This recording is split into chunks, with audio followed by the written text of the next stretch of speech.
សួស្តីអ្នកទាំងអស់គ្នាថ្ងៃនេះខ្ញុំចង់និយាយអំពី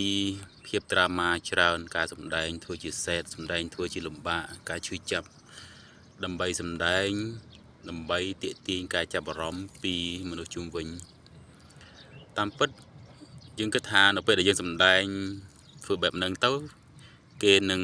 យល់ចិត្តគេនឹងចាប់អារម្មណ៍មកលើយើង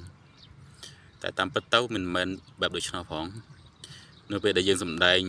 បែបហ្នឹងគេហាក់ដូចជាចាក់ចេញពីយើងគេអត់ចូលចិត្តយើងទៅវិញទេអញ្ចឹង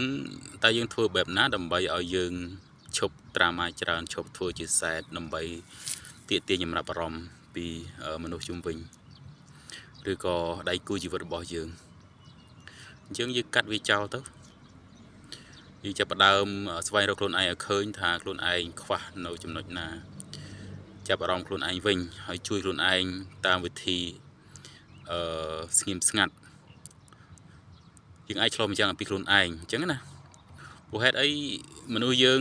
នៅពេលដែលយើងឆ្លុះបញ្ចាំងអំពីអ្នកដទៃច្រើនតែភ្លេចមើលអំពីខ្លួនឯងកន្លែងហ្នឹងគឺជាចំណុចអវិជ្ជមានមួយដែលមិនអាចធ្វើខ្លួនឯងរីកចម្រើនបានទេអញ្ចឹងបើសិនជាបងប្អូនចង់បានកលឹះថ្មីក្នុងការជួយខ្លួនឯងឲ្យបានច្រើនអាចទាក់ទងមកខ្ញុំឆាតមកតាមនឹងបាន